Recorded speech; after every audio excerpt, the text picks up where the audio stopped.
Today we're talking about what fat makes you fat. And I did forget to do one thing. There we go. And we're talking about linoleic acid. Now, you might not know exactly what linoleic acid is, so we're going to talk about that today and how we have to really pay attention to it and avoid it. Now, this is based on an article that Dr. Joseph Mercola wrote, and he talked about omega-6. So you've heard of omegas, right? Omega-3, omega-6, omega-9, and more. So omega-6 are the linoleic acids in our food system. And if you want to get a copy of that article, just scan the QR code. It will take you right to the PDF, and you can just grab it and see all the details. But I've got some great slides for you today. Just before I start, I'm Dr. Lisa Singletary. I am on a mission to empower you for your own personal transformation to optimal health with the 5 M's of total transformation: mindset, macronutrients, micronutrients, motion, and measurement. And just a little disclaimer, this is for educational and entertainment purposes only. I hope you get a little bit of both. I'm not a second opinion. This is not a medical consultation.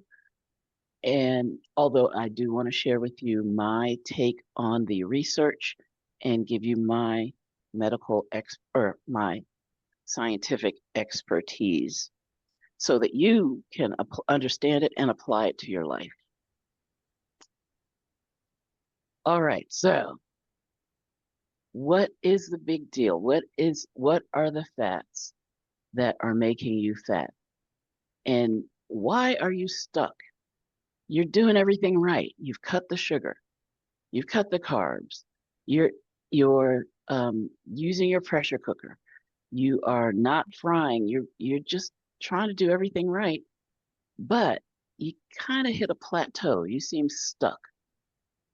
What could it be? Well, linoleic acid might be part of the picture. So the modern diet has shifted over the years, over the decades, and more of these omega-6s are getting into our food supply. So it might not completely be a willpower issue that you're dealing with. There may be something, the LA, that's working against your health journey.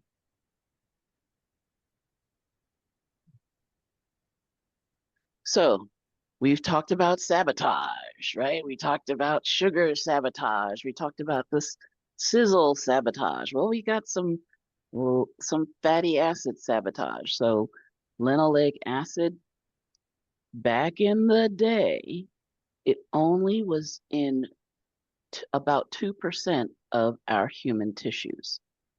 These days, it's 10 times as much with the modern American diet. And this is not a change in our genetics. This is a change in the chemicals that we're putting into our bodies that can then reprogram our metabolism.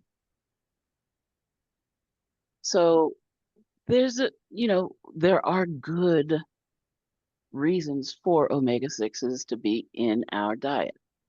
And that is because of the seasonal availability of food. So when you eat LA-rich foods, your body stores fat. It's a metabolic signal for you to store fat, and that prepares you for the winter. But if you're taking these fatty acids in, these omega-6s in all year long, then your body never has a chance to function. It reprograms your body. You're not using the fats properly. Can you get that, Tony? Okay, thank you. And technically, winter never comes. This reminds me of Oprah Winfrey when she wrote, it might have been her first diet book or her first cookbook. And she was describing how she was with her personal trainer and she got this pain in her stomach and she didn't know what it was and she was scared and as it turned out she was hungry, right? She was never used to having hunger pains because she was always burnt putting more and more fuel on her metabolic fire and she was always stoking that furnace so the body never got a chance to get into all the good things, autophagy and things like that. So we're we take things to the extremes. It's human nature, and this is one of the things we have taken to the extremes, and today we're going to learn how to dial it back. Here's the really insidious part of linoleic acid. The half-life is 2 years in your fat tissue. Now, what is a half-life? That just means that whatever amount you took in a, let's say a cheat meal, quote unquote, that the carbs that you took in the cheat meal burn off eventually, you know, maybe in hours. The gluten that you took in the cheat meal might take a couple of weeks for your gut to get over that gluten. But the fat, the linoleic acid that you took in that cheat meal is in your cells for years. And in 2 years, it's only been cut by half. So unlike sugar, starch, gluten, your body doesn't just burn it off. It locks it into your fat cells.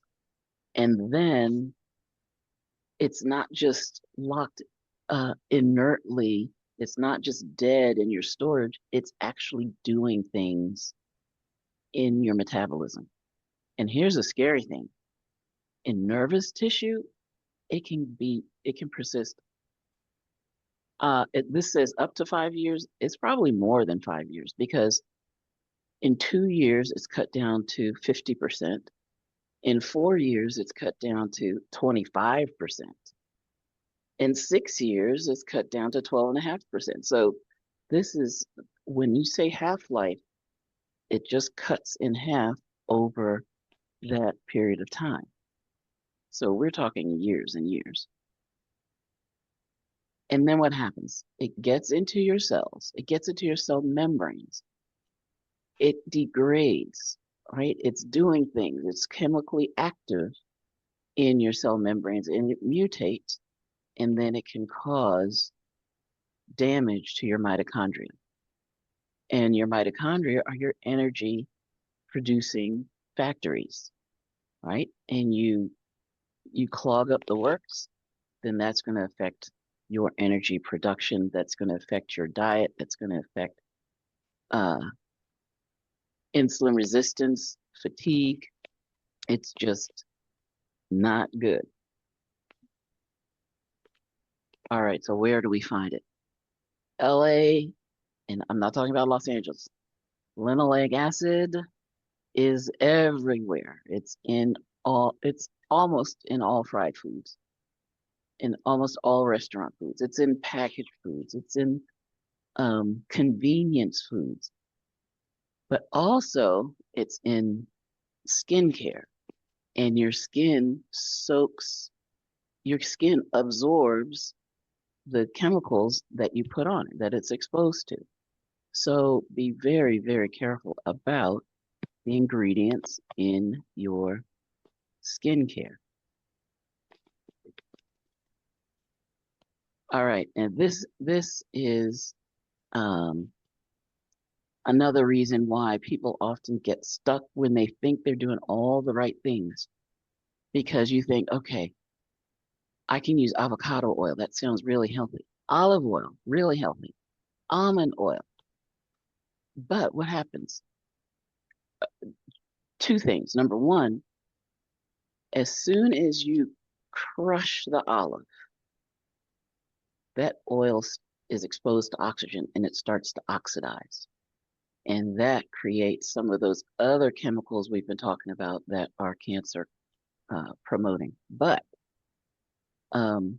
just in the LA picture, olive oil can contain 12 to 28% linoleic acid. Avocado oil, roughly 18, say 20%. And nuts and seed oils, incredibly dense in LA. Naturally and in the right amount, not so much of a problem. But what happens in our food supply, restaurant oils or store-bought olive oils, avocado oils, they are oxidized when they are in the process of creation, of manufacturing, but they also are artificially cut or diluted with the toxic seed oils. So what's the, if you have avocados, great, but avocado oil, different picture. If you've got an olive tree in your backyard and you could just crush those olives and get that fresh oil, beautiful.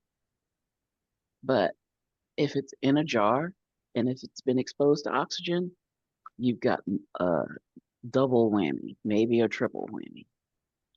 So we want to limit the oils altogether. Like I said, unless you got that olive tree in your backyard,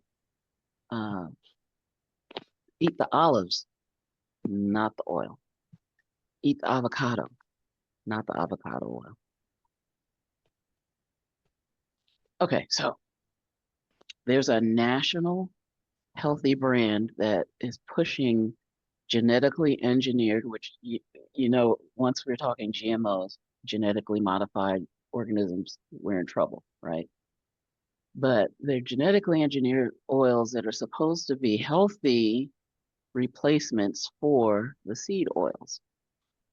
But what really, number one, your body doesn't recognize it, and it becomes a toxin inside your body. In excess, this lab-made oil can displace another critical fat in your mitochondria called cardiolipin. So your cells don't care whether it's the soybean oil or the lab-made oil, it's a problem. So these fake solutions cannot fix your biology. In fact, they work against you. All right, so here's something you need to remember. They always say you are what you eat. No, you are what you eats. So if you are eating animals that are exposed to corn oil, soy feed, they're storing the linoleic acid in their fat. And that means we're exposed to it when we eat the fat of those animals. But if you're eating if you are eating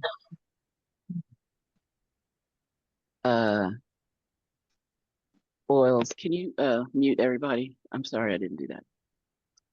Tony, if you are eating animals that are grass-fed, grass-finished, we talked about that, then you are in a much, much better position because these animals ferment and neutralize the LA before it gets into their fatty tissues. They've got multiple stomachs, right? Now, we talk about the seeds. There are, people say, okay, your body can change the linoleic acid into omega-3s and use it. However, that can be blocked by these high LA levels. And so you can't absorb the good fats that you take in. So better not getting it from the plants Now, if you are allergic or something like that, okay, we'll we'll do the best that we can and take in the chia seeds and the flax seeds. I love having flax seeds in my diet. It helps me be regular, things like that. But I don't depend on it for my omega-3s. I use it for other benefits. But if you are looking for omega-3s, then you want to get it from your oily fish, your sardines, your salmon, your mackerel, and um, they those omega-3s are absorbable by the body, and they help to repair your cell membranes instead of damaging them. So we got a little we like using the red light, yellow light, green light. So let's look at the red lights. What do we want to toss? Absolutely no industrial seed oils, soybean, canola, corn oils. No GMO, lab-grown, high oleic oils. Excessive nuts and seeds. No, no, no, no. And then conventionally raised chicken and pork, they have absorbed all of the LAs.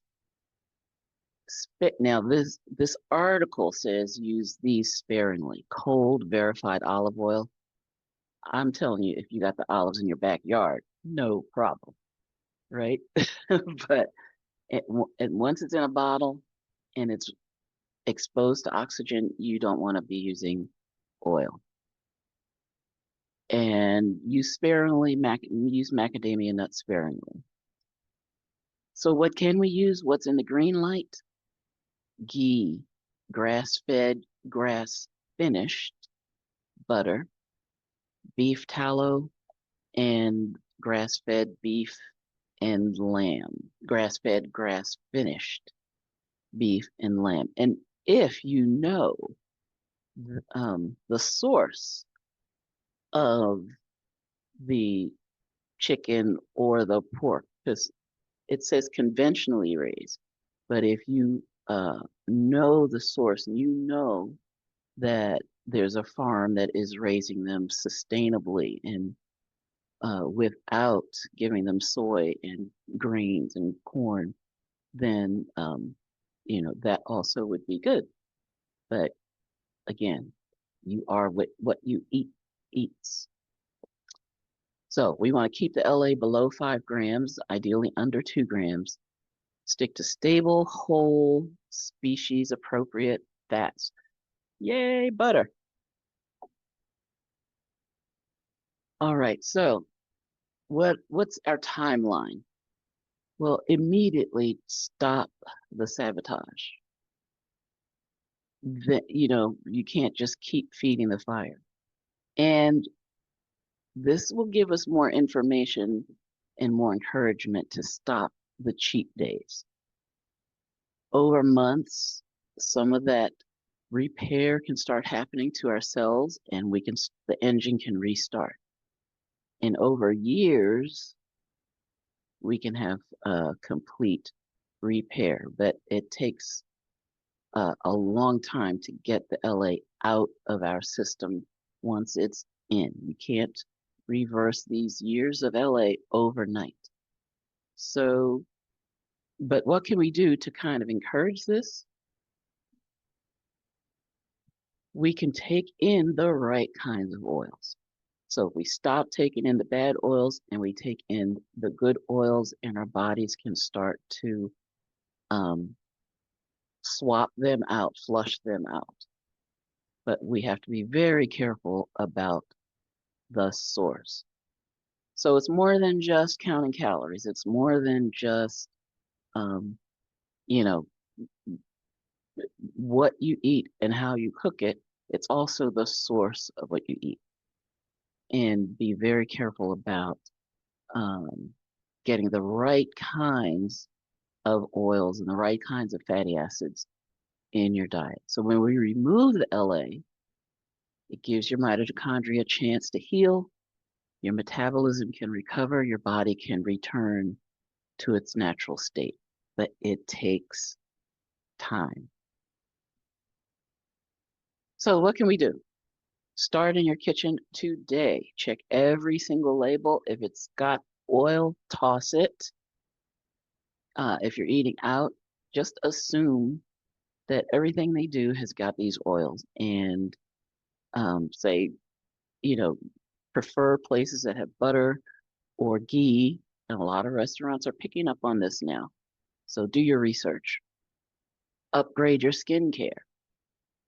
It's, I think one study that I've seen was there are 26 seconds that it takes for something that's on your skin to get into your bloodstream. So you want to be very careful about what goes on your skin, on your body, as well as what goes into your body. So stop the sabotage, and your body will be able to rest, and your body will do the rest. Okay, so where do these oils fit? And what are we talking about in the 5 steps to nutritional completeness? And one of the things that when I mentioned flushing out and using the right kinds of oils, it all has to do with, again, what are we doing? How are we supporting our bodies? And if we give our bodies all of the essential nutrients that we need, then that's going to help with that process of metabolism and giving our body what it needs to heal. So what can we do? We can avoid the bad foods. Number 1, stop the sabotage.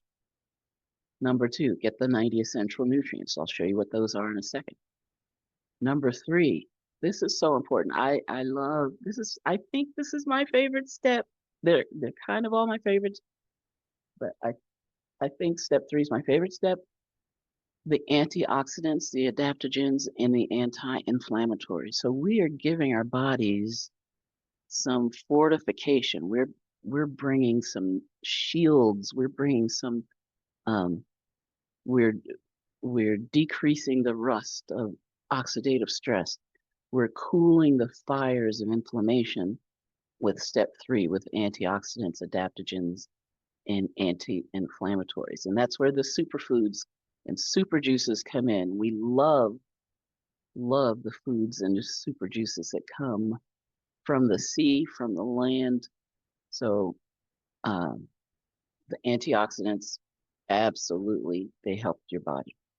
Digestive health. We want to protect the digestion, the health of our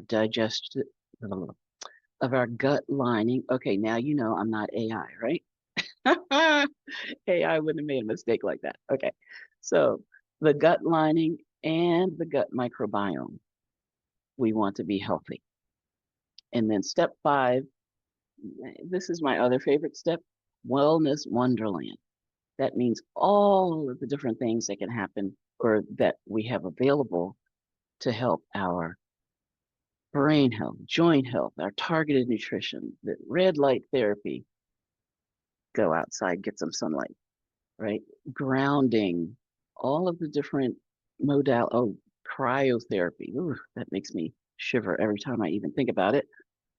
But all of the things that we do to enhance our health and support our bodies.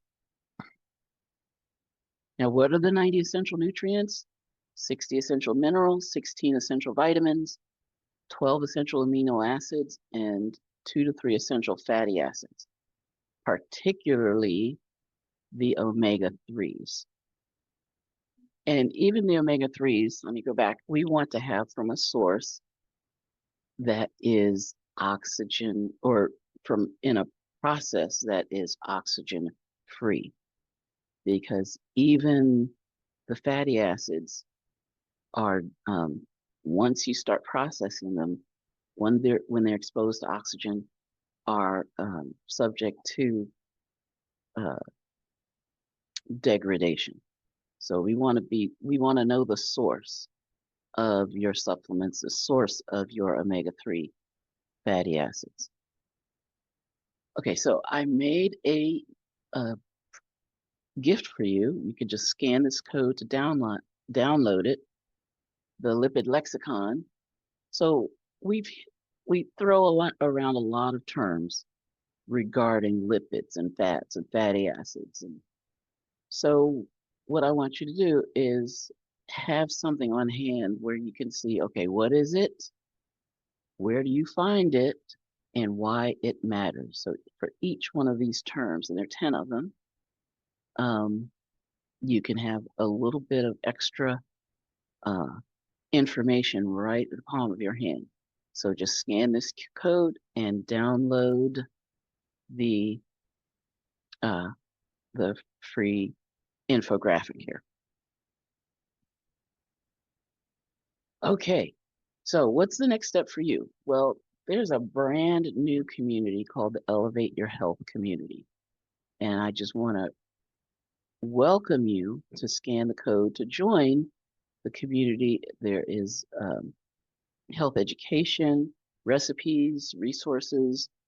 I might be contributing an article or two, and it's a whole community of hundreds of health coaches. So and all the health coaches are trained on the 90 essential nutrients and Dr. Wallach's philosophy. So it's a safe place to ask questions and to get health information. So scan the QR code, join the community. It's completely free of charge, and just help use this as a resource to enhance your health journey. All right, so we'll be here tonight. We'll be here at 9 Eastern when this recording goes up. The red Corvette's getting ready to ride, and I'll see you tonight. I love you all. Mwah.